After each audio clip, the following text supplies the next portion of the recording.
السلام علیکم۔ جیسا کہ جانتے ہیں کہ انجینئر محمد علی مرزا کو کافی دن پہلے گرفتار کر لیا گیا تھا، اور مفتی طارق مسعود کا، ارشاد بٹی کا اور بہت سارے اینکرز کا اور بہت سارے مفتی اکرام کا بھی، علماء اکرام کا موقف اس پر آیا کہ یہ گستاخی کا فتویٰ ان پر نہیں لگتا۔ اس بارے میں عبدالواحد قریشی صاحب کیا کہتے ہیں، ذرا سماعت فرمائیں۔ سوال کر رہے ہیں کہ کیا انجینئر مرزا کا حالیہ معاملہ یہ گستاخی کے زمرے میں آتا ہے یا نہیں؟ تو میں اس کے متعلق چند معروضات پیش کرنا ضروری سمجھتا ہوں تاکہ میں آپ کی انجینئر مرزا جیل میں ہے، آج تک جتنی گستاخیاں کی ہیں، آج تک جتنی بے ادبی سے گفتگو کی ہے، اس سب کو ایک طرف رکھ دیں، لیکن میرا ایک سوال ہے کہ جو حالیہ اس نے رسول اللہ صلی اللہ علیہ وآلہ وسلم کے بارے میں جو نازیبا جملے بکے ہیں، اور پھر اس کو کرسچینٹی کا مدد مار دیا کہ یہ معاملہ عیسائیوں کا ہے۔ میں ایک سوال کر رہا ہوں، آپ مجھے کہتے ہیں یہ گستاخی بنتی ہے یا نہیں بنتی، تو مجھے ذرا یہ بتائیں کہ جب انجینئر خود مان رہا ہے کہ یہ گستاخی ہے،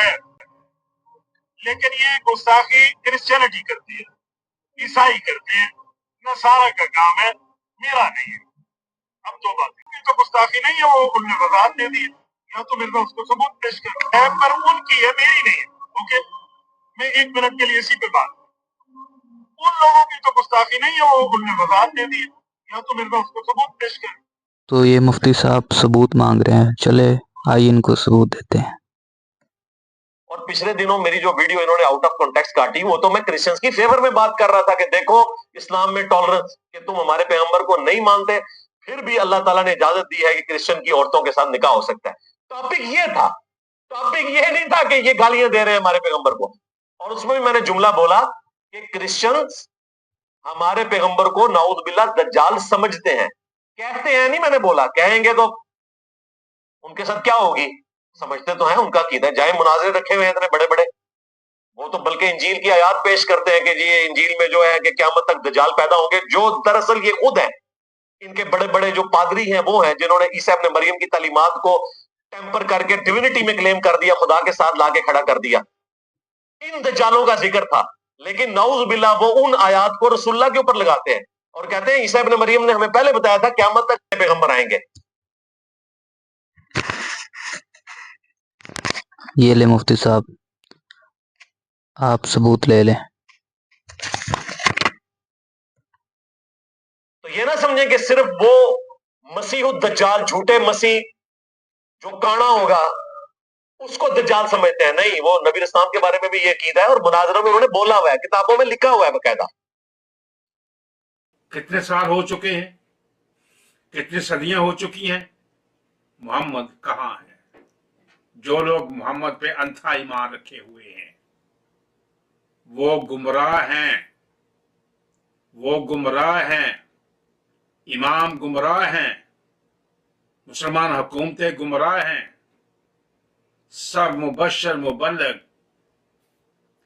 تقریریں کرنے والے گمراہ ہیں، آپ سب گمراہی کا شکار ہیں۔ جو یہ کہتے ہو کہ محمد کے بغیر ہمارا ایمان مکمل نہیں ہے، ٹوٹلی مکمل طور پہ گمراہ ہیں آپ۔ اب کئی کرسچن جو ہے وہ سامنے، مولانا آگے سوال ہے کہ کہتے ہیں کہ عیسائی کا جھوٹا کھا لو، یعنی عیسائی کے ساتھ بیٹھ کے کھا لو، مگر شیعہ کے ساتھ نہ کھاؤ۔ ہاں، کیا شیعہ کے ساتھ رشتہ داری جائز ہے؟ کس طرح ذہن نے اندھا کر رکھا کہ وہ جو رسول اللہ کو مانتا ہی نہیں، دجال اور کذاب کہتا معاذ اللہ، اس عیسائی کے ساتھ کھا رہو جو حضور کے نام پر جان قربان کرتا، صرف آپ سے اس کا ذہن مختلف ہے، آپ اس بیچارے کو کہتے ہیں اس کا نہ کھاؤ۔ آپ یہ مسئلہ سن لیں، صرف یہ شیعہ وغیرہ کی بات نہیں، دنیا کا کوئی انسان جس کا برتن صاف ہو، کوئی حرام چیز نہیں اس میں، اور اس کے ہاتھ وغیرہ صاف ہو، آپ اس کے ہاتھ کا پکا ہوا اس کے ساتھ مل کر ایک ہی برتن میں اس کا چھوڑا ہوا کافر تک کا، سن لیں، وہ کافر ہے، بہتا پھرے گا، مگر انسان ہونے کے سبب اس کا اکرام لازم، ہم اس کی توہین نہیں کر سکتے۔ جب آپ کرسچینٹی کو فالو کیا کرتے تھے، آپ مسلمانوں کو کس نگاہ سے دیکھا کرتے تھے؟ اسلام کا کیا تصور تھا آپ کے ذہن؟